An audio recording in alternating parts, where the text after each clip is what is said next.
नमस्कार. का 99% लोक हारतात आणि का काहीच लोक जिंकतात त्याचा आपण कधी विचार केलाय का? जे सांगतात की जिंकत तो नसतो जो वेगवान असतो, जिंकतो तो जो सातत्याने प्रयत्न करतो, जो कधी हार मानत नाही. तर आपण आज या ठिकाणी ससा आणि कासवाची गोष्ट ऐकून घेणार आहे. एकदा जंगलामध्ये ससा आणि कासवाची भेट होते आणि ससा कासवाला विचारतोय, आपण शर्यत लावायची का? आणि त्यावेळेस कासव हळूपणे सांगतोय की प्रयत्न करायला काय हरकत आहे. आणि टार्गेट फिक्स झालं की जो त्या झाडावर अगोदर पोहोचेल तो त्यांनी शर्यत जिंकेल असं. आणि जे काही शर्यत आहे त्याला सुरुवात होते.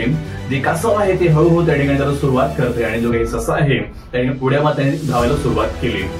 आणि वाटेमध्ये ससाला त्या ठिकाणी एक वाडी दिसली. त्या वाडीमध्ये गाजर आणि मुळे होते. ससाला मोह सुटला की जे काही ही गाजर आहे ती मी गाजर खावे. आणि ससा त्या ठिकाणी त्यांनी गाजर खायला सुरुवात केली. त्याचं पोट भरलं. त्याच वाटेमध्ये याने थोडासा आराम करावा. ससा त्या ठिकाणी झोपला. जे कासव आहे ते त्याने हळूवारपणे चालत होतं आणि जे आपलं ध्येय आहे त्या ध्येयाकडे वाटचाल करत होतं. जे काही झाड आहे त्या झाडाकडे वाटचाल करत होतं आणि जे कासव आहे ते त्या झाडापर्यंत पोहोचलेलं होतं. नंतर ससा उठतोय आणि मागे बघतोय की कासव कुठे मागे दिसतंय का. त्याला असं वाटलं की कासव दिसत नाहीये ना, अजून कासव खूप मागे असेल. आणि ते त्यांनी धावायला सुरुवात केली. पण बघतोय तर काय की जे कासव आहे ते झाडापर्यंत पोहोचलेलं होतं आणि कासव त्याने शर्यत जिंकलेलं होतं.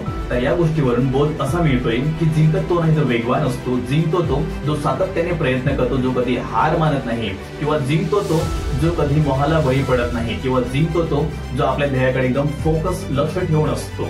तर जर माझा व्हिडिओ आवडला असेल तर प्लीज लाईक करा, शेअर करा आणि युट्यूबला माझ्या तुकाराम मध्ये ऑफिशियल चॅनल त्याला प्लीज सगळ्यांनी सबस्क्राईब करा. आणि पुन्हा व्हिडिओ पुढचे प्रेरणादायी व्हिडिओमध्ये. थँक्यू.